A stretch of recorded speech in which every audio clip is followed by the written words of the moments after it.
Snoop Dogg, the Doggfather. Right out of the gate, we have Snoop Dogg, and this is one that everyone can agree on. Snoop Dogg released his debut album, Doggy Style, in November of 1993.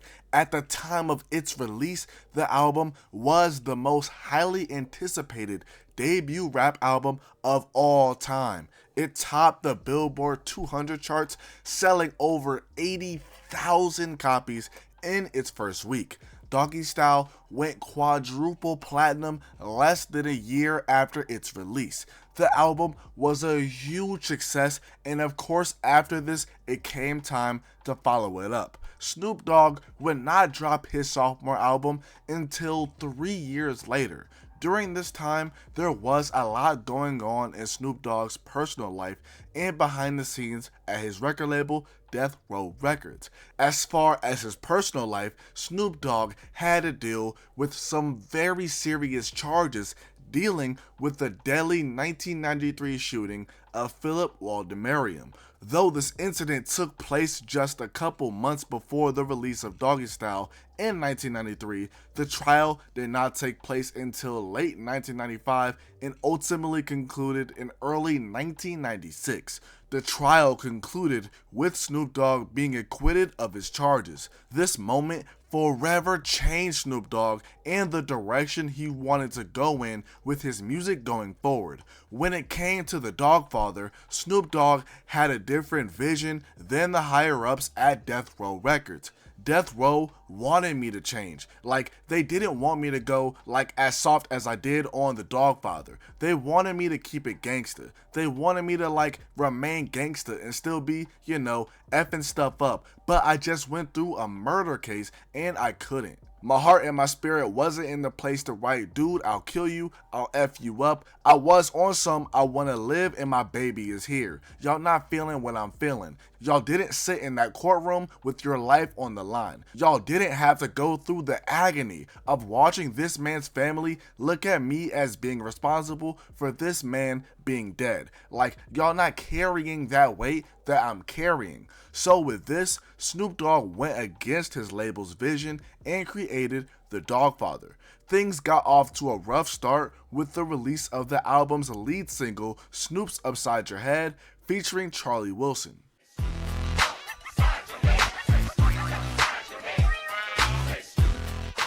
The song failed to crack the Billboard Hot 100, unlike the first single for his debut album Doggy Style, which was What's My Name. This song peaked at number 8 on the Billboard Hot 100. Snoop's Upside Your Head was the only single to release prior to the Doggfather dropping. In November of 1996, the album was released. It topped the Billboard 200, selling 479,000 copies in its first week. Within 3 months of the album's release, it went double platinum.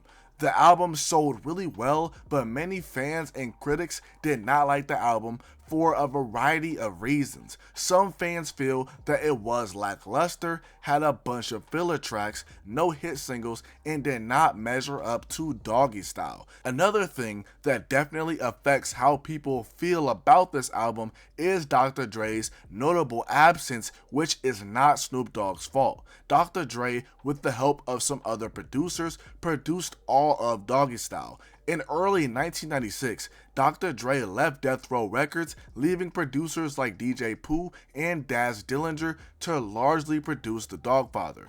By the way, I'm not calling them trash at all. I'm just putting out what I've read about people's reviews of the album and how they felt about Dr. Dre's presence being missed. Another thing that possibly hurt this album is that literally the week before it was released, the Dogg Illuminati album came out, went quadruple platinum, and got way better reception.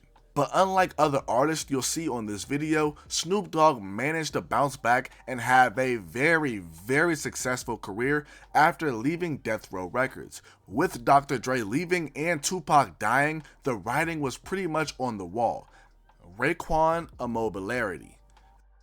This entry just breaks my heart. Only Built for Cuban Links is often regarded as not only one of the greatest debut rap albums of all time, but one of the greatest rap albums of all time. Raekwon and Ghostface Killah made an absolute classic and raised a very high bar that left fans excited to see what was next. Only Built for Cuban Links was released in August of 1995. The album peaked at number 4 on the Billboard 200, selling 130,000 copies in its first week. I don't even have to get into the reviews for this album. You guys already know the deal. But Raekwon would not drop his sophomore album until 4 years later. Granted, he did work on Wu-Tang's sophomore album, Wu-Tang Forever, that was released in 1997, which is a story in itself. But 4 years between an album is crazy. In 1999, fans who had been waiting for years for a follow-up to Only Built for Cuban Links got excited when Raekwon announced Immobilarity. The title of the album is inspired by European real estate company in the 1990 movie The Godfather Part 3. Raekwon took this, changed the spelling to Immobilarity, and gave it an acronym. The acronym stands for I master more opponents by implementing loyalty and respect into youngsters.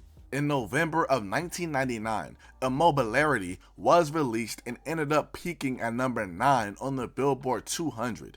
There are some drastic differences with this album compared to Only Built for Cuban Links. The absence of Ghostface Killah and the lack of production from RZA being the two main ones. RZA produced all of Only Built for Cuban Links, and Ghostface appeared on nearly every track on that album. He even has his own solo track. Both of them being absent from Raekwon's sophomore album really hurt it in a lot of fans' eyes. People felt that the beats were weak without RZA. They also disliked that Masta Killa and Method Man were the only members from the Wu-Tang to feature on the album. Instead, Raekwon featured his own group, the American Cream Team, which he helped create around this time.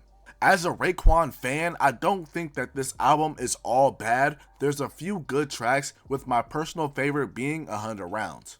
Question, all violent gorillas, stand up, whoever large, throw a hand up, throw a grand up, let's like multiply, connect. Mase, Double Up.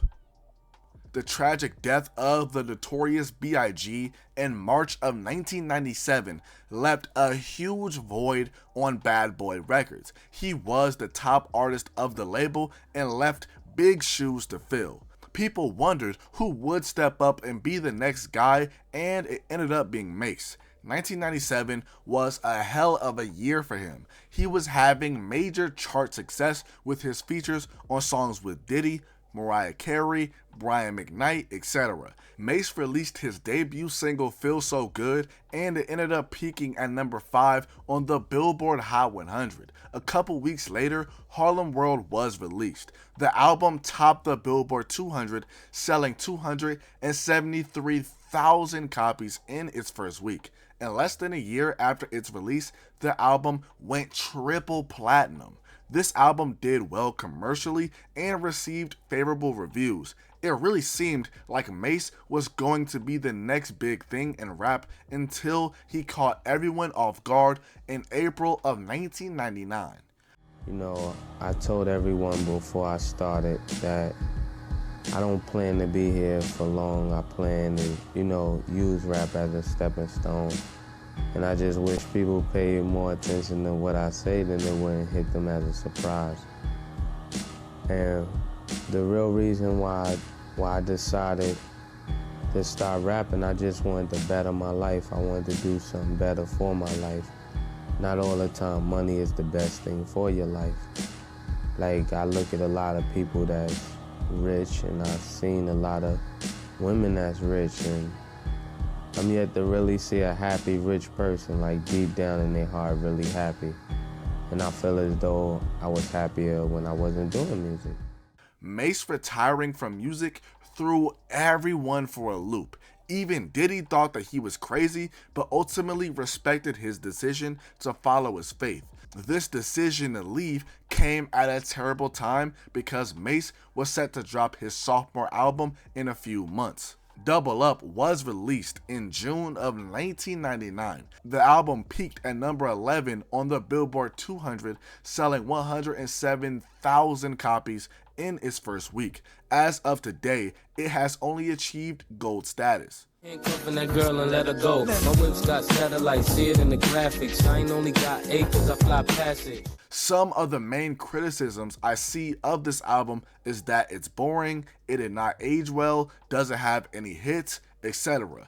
Mase has spoken about this album, commenting about Double Up being darker. He notes the deaths of Biggie and Tupac being a reason why he, in his words, started to drift from his square. He feared that what happened to those two could happen to him as well. The death of his friend Bloodshed in 1997 and another friend in Big L in early 1999 also affected how Mase was feeling at the time. It just seemed like death was all around him and it heavily affected the album.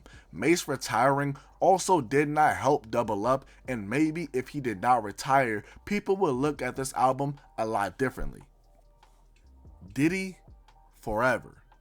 After the death of the notorious B.I.G., who could have predicted that Diddy would end up being the biggest artist on the label? He started working on his debut album way before Biggie died and even released his debut single, Can't Nobody Hold Me Down, with Mase in January of 1997. This ended up topping the Billboard Hot 100. Mase, can you please stop smoking la la? Puff, why try? I'm a thug, I'm a die. I be out in Jersey. After the death of Biggie, Diddy released the tribute song I'll Be Missing You, which topped the Billboard Hot 100 for 11 weeks. Been Around the World peaked at number 2 on the Billboard Hot 100, while Victory peaked at number 19 on the same chart. All About the Benjamins was released as a single as well, but never charted on the Billboard Hot 100. No Way Out was released in July of 1997. The album topped the Billboard 200, selling 561,000 copies in its first week. Less than a year later, the album was 5 times platinum. This was a very high bar for Diddy to live up to, and 2 years later, in August of 1999, Diddy released his sophomore album, Forever. This peaked at number 2 on the Billboard 200, selling over 205,000 copies in its first week. It went platinum the very next month after its release. Reviews on this album at the time of its release were decent to bad for the most part. I've seen reviews online calling this album boring and that the production was bad. This album did manage to have one hit single, which is the song Satisfy You, which features R. Kelly. It peaked at number 2 on the Billboard Hot 100.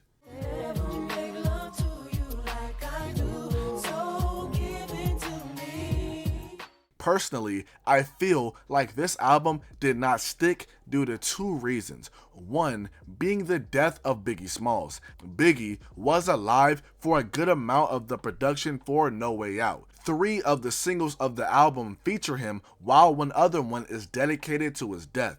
By 1999, Biggie had been dead for 2 years, so a Biggie feature no longer had that same effect. My other thought about why this album is perceived to be a letdown is due to the departure of Mase and the Lox from Bad Boy Records. By 1999, the Lox and Mase were gone from the label. Members of the Lox and Mase wrote for Diddy, especially for his debut album. For example, Jadakiss wrote Diddy's verse for All About the Benjamins, and Mase wrote Can't Nobody Hold Me Down. These are just 2 examples because Mase especially wrote for Diddy a lot during this time and wasn't given the credit that he deserved. Mike Jones, The Voice. Mike Jones, who Mike Jones? In 2005, Mike Jones was that guy. This is the year that he released his debut album, Who Is Mike Jones? This album peaked at number 3 on the Billboard 200, selling 181,000 copies in its first week. Within 2 months, the album went platinum.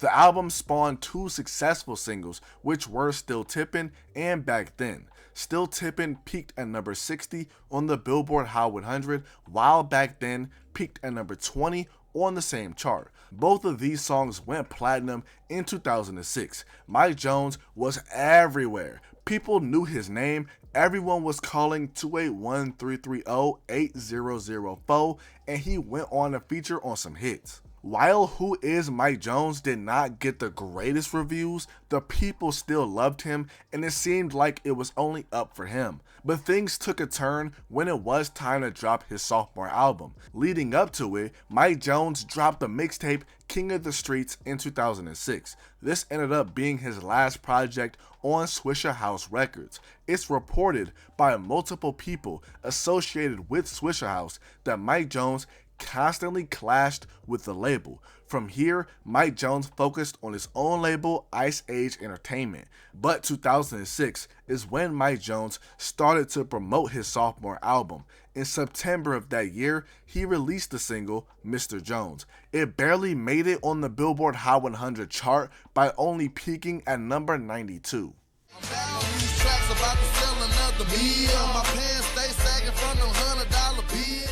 Still to this day, I think that this song should have been a hit. Mike Jones was questioned why the song Mr. Jones did not perform well, and he just chalked it up down to politics. I made a whole video documenting the career of Mike Jones, and in that video, I discussed how officials at Warner Brothers, the parent company of Ice Age Entertainment, once viewed Mike Jones as an ideal artist. There were reports that Verizon wanted him to be a spokesperson for them back in the day. There's other reports that agencies wanted him and that Warner Brothers wanted to make him a franchise player. The only problem is that people behind the scenes felt that it seemed like Mike Jones only wanted to answer to himself. If this is indeed true, then it's no surprise that this resulted in problems between Mike Jones and Warner Brothers.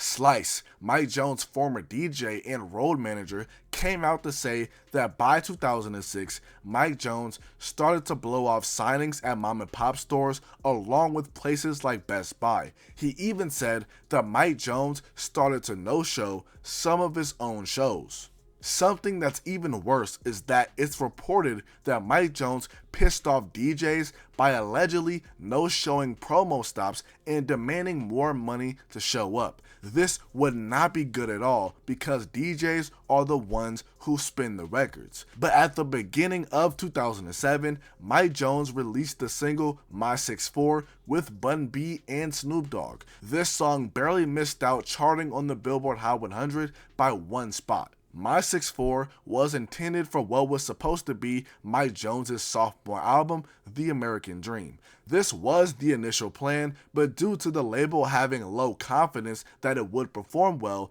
The American Dream was downgraded to an EP. This EP mostly consisted of older songs with a few newer ones. In November of 2007, The American Dream EP and DVD were released.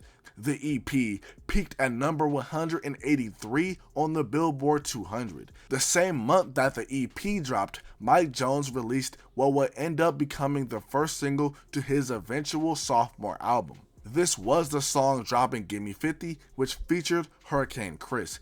This track failed to chart on the Billboard Hot 100. In 2008, Mike Jones released the second single, Cuddy Buddy, which featured Lil Wayne, Twista, and T-Pain. This song did end up appearing on the Billboard Hot 100, peaking at number 76. In 2023, after 15 years, Cuddy Buddy finally went gold. A fun fact about the song is that Mike Jones said that he made the song in 2005, which is 3 years before it was officially released. The third single for Mike Jones' sophomore album was Next to You. This song peaked at number 71 on the Billboard Hot 100. Next to You finally achieved both gold and platinum status 15 years later in 2023. Really good song in my opinion.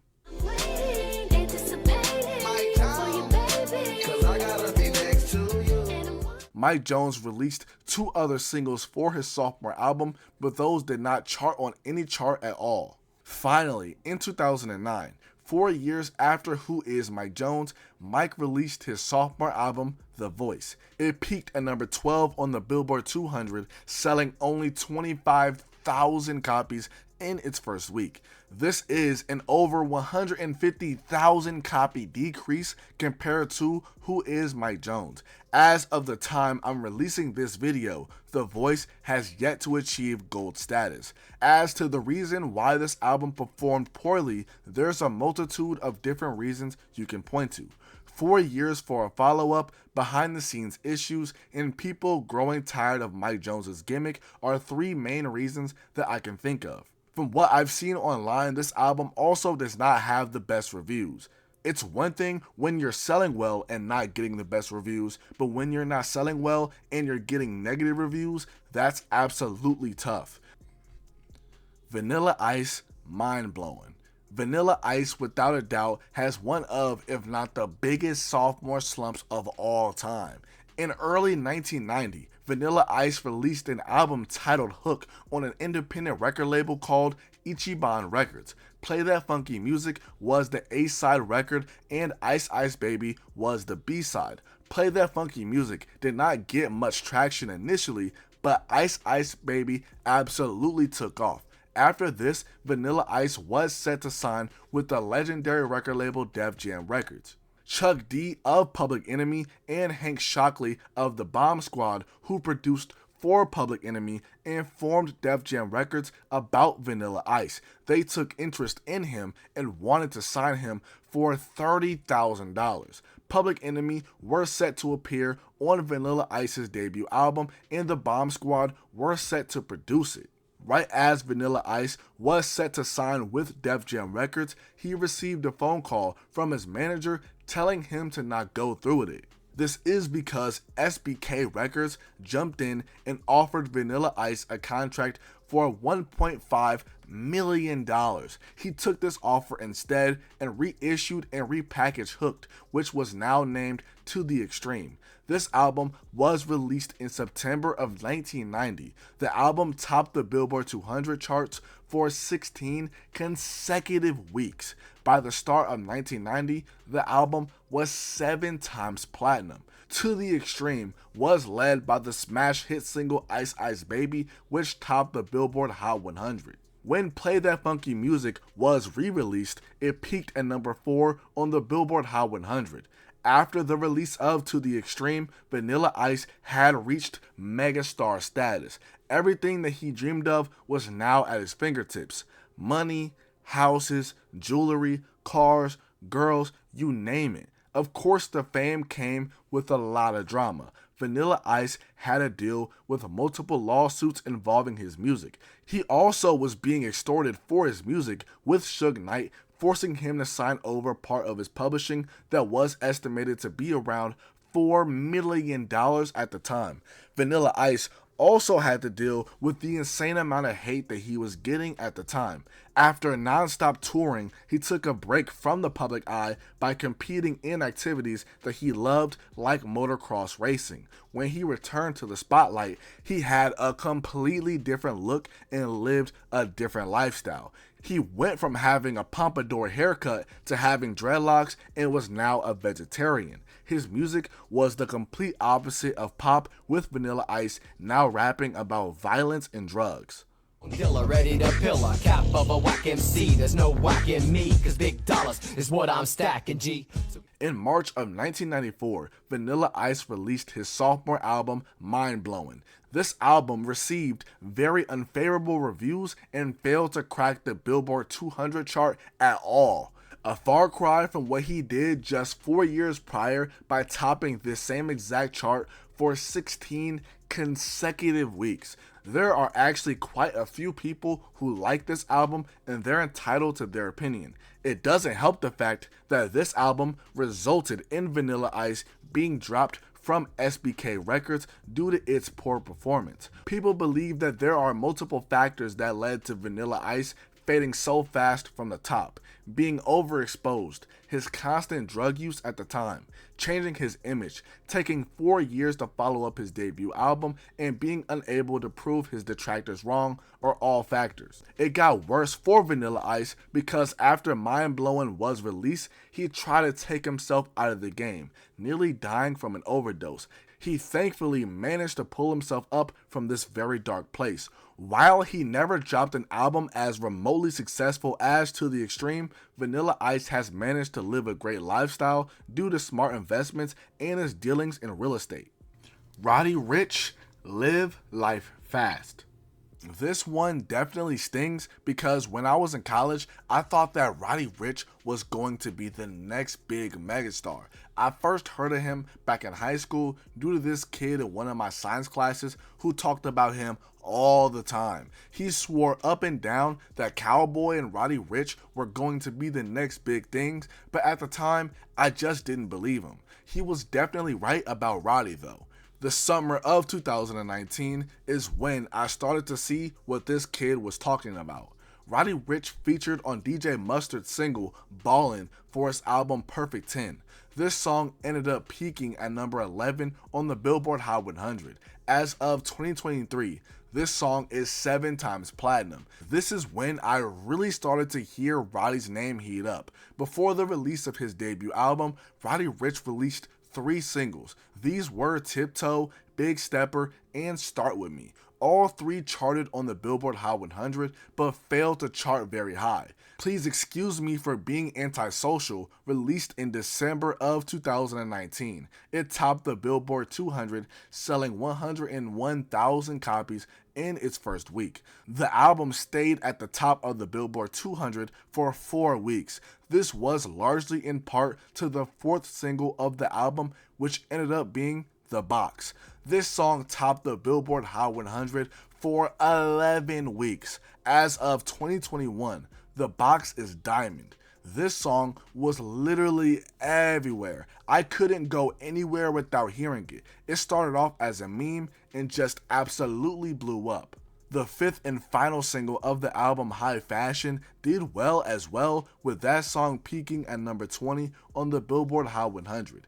Critics gave this album decent to good reviews, while fans absolutely loved it and thought that it was a hell of a debut album. It wasn't necessarily this album that made me think that Roddy Ricch was going to be the next big thing though. It was this album along with the run that he had in 2020. He featured on Welcome Down by NLE Choppa, Rockstar by DaBaby, The Woo by Pop Smoke, and Numbers by A Boogie with a Hoodie. All of these songs charted well on the Billboard Hot 100 and are at least platinum. Welcome Down went 5 times platinum in October of 2024. Rockstar ended up being the number 1 record in the country, topping the Billboard Hot 100 for 7 weeks. As of 2021, this song is 5 times platinum as well. I just remember being in college and at every single party I went to, it felt like a Roddy Ricch concert. He just had so many hits within a year and a half, it was crazy. Finally, in the summer of 2021, Roddy Ricch released the lead single to his sophomore album. This was the song Late at Night. With their previous success, it was no surprise that this song did well on the charts, peaking at number 20 on the Billboard Hot 100. Late at night, kiss me in the morning or late at night. While the song initially did well on the charts, it has yet to achieve gold status. Late at Night was the one and only single to be released for Roddy Ricch's sophomore album. The album dropped in December of 2021. It peaked at number 4 on the Billboard Hot 100, selling 62,000 copies in its first week. Just like the lead single to the album, this album has yet to achieve gold status. Like I previously said, sales aren't everything, but both critics and fans were very disappointed by this album. Some fans thought that it wasn't necessarily a bad album, it just didn't live up to the expectations that were set after his debut album. Fans felt that not a lot of songs stood out and it just overall felt soulless, no progression whatsoever. Unlike other artists that you see in this video, Roddy Ricch did not take an extremely long time to follow up his debut album. He took exactly 2 years and he dropped nothing but hits in between. But the thing that he does have that others in this video don't is that he's only 26 years old and has the opportunity to really get back to where he once was. I'm a firm believer in the power of one. In Roddy's case, it just takes one hit to really get all the way back in the game. The road to his third album has not been the easiest though. He's been dealing with a lot of personal issues, which led him to delete social media for a period. Fans also negatively reacted to the music that he previewed for his upcoming album. I've been low, I've been high, I've been out my body, out my mind. When you take my soul.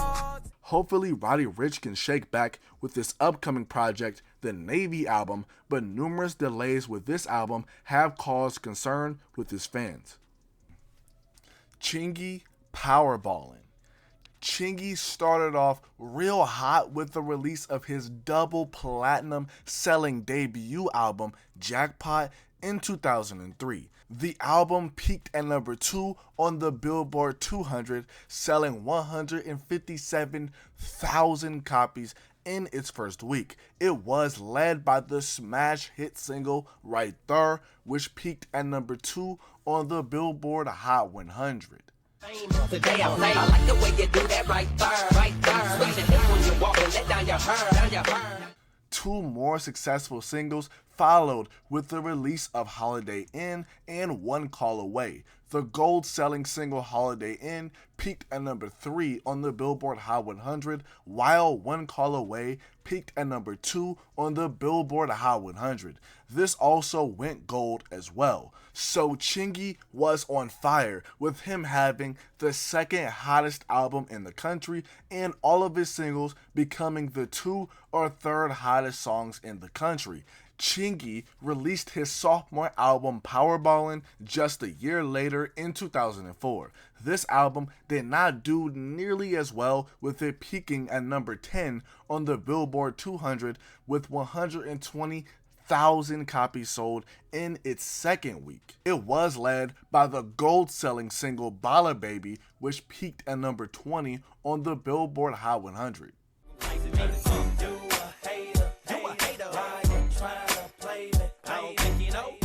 While Bala Baby was successful, it would be his only single to make the Billboard Hot 100. His other single, Don't Worry, which had a legendary feature in Janet Jackson, failed to even crack the chart. While Jackpot received really favorable reviews, the same can't be said for Powerballin.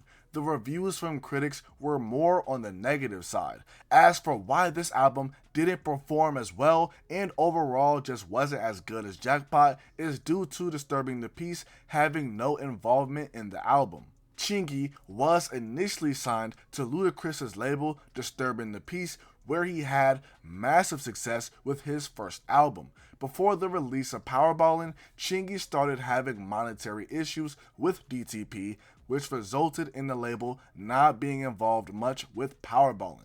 This turned out to be a huge issue because DTP knew how to work Chingy's records, which is evident by the success of Jackpot. When Powerballin came out, Capitol Records, who distributed for DTP, did not know how to work the records like DTP. This is because Capitol left this for DTP to do on Chingy's first album. So this plays a big factor into why there was only one hit from Powerballin. Like I said, this album still went platinum, but it definitely was a dip or slump compared to the trajectory that Chingy had with Jackpot. Lloyd Banks' Rotten Apple. Lloyd Banks released his platinum-selling debut album, The Hunger for More, in June of 2004. This album topped the Billboard 200, selling 434,000 copies in its first week. Monster numbers for a debut album, as Lloyd Banks was backed by one of, if not the hottest crews at the time in G-Unit, with 50 Cent being the hottest rapper in the game. Lloyd Banks was actually the first member of G-Unit to release a debut album, with Young Buck, The Game, and Tony Yayo following to all drop really good first projects. The Hunger for More was led by the gold-selling hit single On Fire, which peaked at number 8 on the Billboard Hot 100. We on fire, up in here, it's burning hot. We on fire, so we take it off. The second single, I'm So Fly, completely missed the Billboard Hot 100, but the third and last single did make it. It's the song Karma featuring Avant, which peaked at number 17 on the Billboard Hot 100. But when it comes to his sophomore album, the recording process of The Hunger for More reminds me a lot of what Method Man had to go through being the first person in the Wu-Tang Clan to drop a solo album. They both had to deal with writing and recording while on tour. Every night it was a different city and a different situation. But with Lloyd Banks' debut album being such a huge success, it was now time to follow it up. In 2005, Lloyd Banks ran into a huge problem. The story goes that one night Lloyd Banks was sleeping with a couple of women when one managed to get a hold of a CD. This particular CD leaked online and was intended to be Lloyd Banks' sophomore album titled The Big Withdrawal. Due to the album leaking, it never got officially released, which caused Lloyd Banks to pivot to Rotten Apple. Rotten Apple was released the next year in October of 2006. This album peaked at number 3 on the Billboard 200, selling 143,000 copies in its first week. Sales-wise, this sold 293,000 copies less than The Hunger for More and charted 2 spots lower on the Billboard 200. There also was no smash hit single for this album. The only single to release from this album was Hands Up, which is a banger by the way. Shouts out to Saints Row 2. If you know, you know. But despite being a banger, it only peaked at number 82 on the Billboard Hot 100. I said hands up, you know I'm putting some on me right before I leave out of the car. We came to party. Rotten Apple isn't looked at the best compared to The Hunger for More. Fans feel that it was a step down rather than a step up towards building his momentum. As I said, The Big Withdrawal leaking heavily affected this album. I don't think that Lloyd Banks would have had this problem if that never got leaked, because I think that it's a better project. Plus, he would have dropped it a year after The Hunger for More rather than 2 years later with Rotten Apple. I also think that Rotten Apple having only one single, which wasn't a commercial success, hurt it significantly. Some people might comment about what 50 Cent said about Lloyd Banks by calling him lazy, and some might mention how Lloyd Banks never really wanted fame. Regardless of what you believe, Rotten Apple is considered to be a step down from The Hunger for More. Bryson Tiller, True to Self. This one really hit home for me. Bryson Tiller was the man during my freshman year of high school. I remember it like it was yesterday. Fall of 2015, first semester. Everyone in my school was messing with Trap Soul when it came out. I remember Don't literally took over the internet.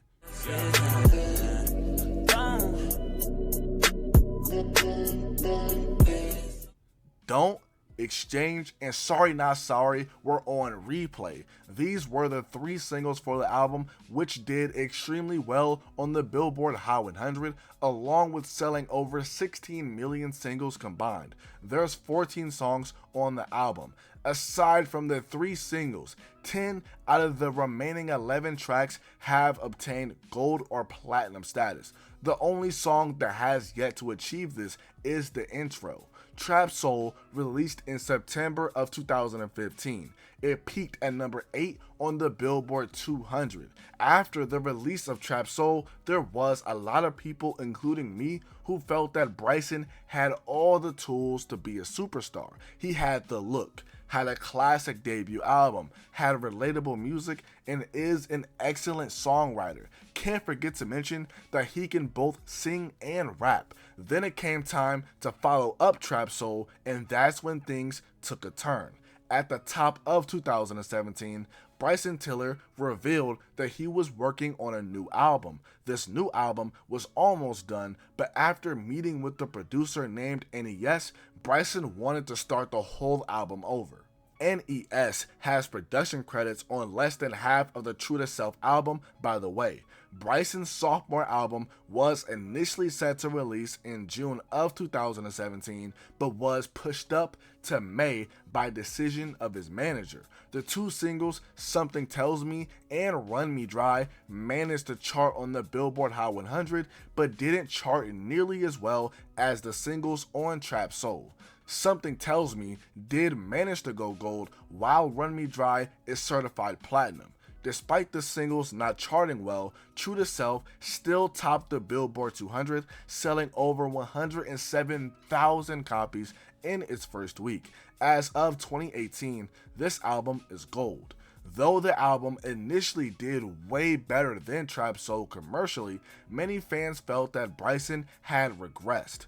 With what we know now, Bryson Tiller has revealed that he did not put the energy or time into True to Self. It was 2 years after Trap Soul came out, and I was going through a lot of stuff like legal stuff and personal stuff. I didn't really want to create an album at that time. They can tell you this before, and a lot of people don't know this, but before the album even came out, I didn't want it out. I was in the studio and I was upset. People were like, hey, I heard your album is done, I can't wait to hear it. And I was like, listen, don't even bother. That's what I would always tell them. That's how I felt. I wasn't really trying to put energy or time into it. I wasn't really trying. It was just me being lazy. It was my C game. The legal issues were that Bryson had disputes with his old management and people he used to be signed to. Although he did not put forth his best effort on True to Self, the response the album received really affected him. In 2018, he responded to some tweets which gave us insight into how he felt at the time. It makes sense why Bryson feels this way about True to Self because of how he writes his music. He taps into his experiences and what's going on in his life, so obviously when he's depressed and all of these things are going on in his life, it deeply affects his music. Slick Rick, the Ruler's Back.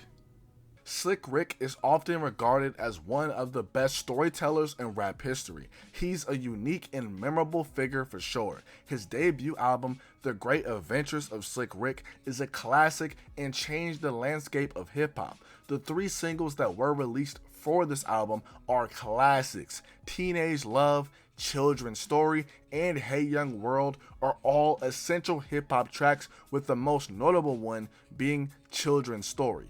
This is Slick Rick's biggest and most successful song. It peaked at number 2 on the Billboard Hot Rap Singles chart.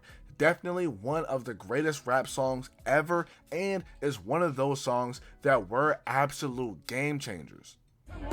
Once upon a time, not long ago, when people wore pajamas and lived like slouch, willows were stern. Out of everyone in this video, Slick Rick had the most unique situation heading into his sophomore album. This is because in 1990, he was arrested following an incident where he fired a weapon at his cousin. This is because his cousin allegedly tried to extort him after Slick Rick fired him from being his bodyguard. Slick Rick reportedly feared for his life and claimed self-defense. When Slick Rick fired at his cousin, he accidentally hit an innocent bystander as well. The next year, in 1991, Slick Rick was sentenced to 3 to 10 years in prison for his crimes. He ended up serving 5. Before Slick Rick went to prison, he released his sophomore album, The Ruler's Back. This album charted slightly higher than his debut album, with it peaking at number 29 on the Billboard 200. However, it did way worse on the top R&B hip-hop albums chart, with it peaking at number 18. Things weren't all bad for The Ruler's Back because the lead single, I Shouldn't Have Done It, was a success. It peaked at number 2 on the Billboard Hot Rap Singles chart. Some fans feel that The Ruler's Back was a step down in quality, production, and cohesion due to the circumstances surrounding it. Slick Rick rushing to get this album out before he got locked up significantly impacted this album and its legacy. G-Unit, Terminate On Sight. Last but not least, we have G-Unit. Back in 2003, the group were on fire, coming off of the monstrous debut album 50 Cent had with Get Rich or Die Trying. 50's label Interscope Records wanted him to drop another album ASAP, but this isn't something that he wanted to do. He felt that dropping the debut album of his group, G-Unit, was way more important, and that's exactly what happened. The lead single Stunt 101 released in September of 2003. It peaked at number 13 on the Billboard Hot 100 and at number 5 on the Billboard Hot Rap Songs chart.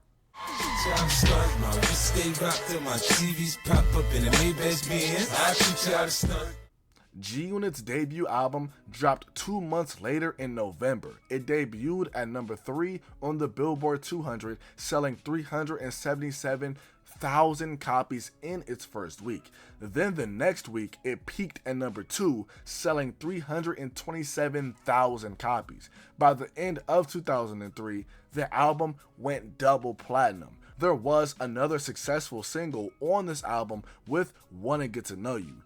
This peaked at number 15 on the Billboard Hot 100. So now 50 Cent was scorching hot, and he got his crew lit with their debut album. After this, the members of G-Unit dropped their debut albums, which led to 50 Cent finally dropping his sophomore album in 2005 with The Massacre. This album was just as big as his debut album, but in retrospect turned out to be the peak of his career. Just 2 years later, 50 Cent dropped his third album, Curtis, while he competed with Kanye West in an epic first week sales battle that he famously lost. This defined a shift in rap away from the gangsta rap sound.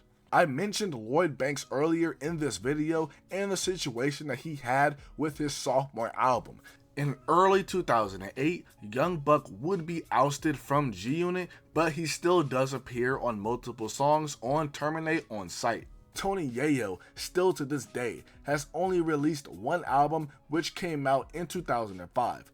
Also, by 2007, The Game had not been in G-Unit for a couple of years. I basically say all of this to say that everyone in G-Unit was on the decline in popularity when it comes to music, even 50 Cent. So it comes by no surprise that when G-Unit released their sophomore album in 2008, it did not perform or receive the same acclaim as their debut album.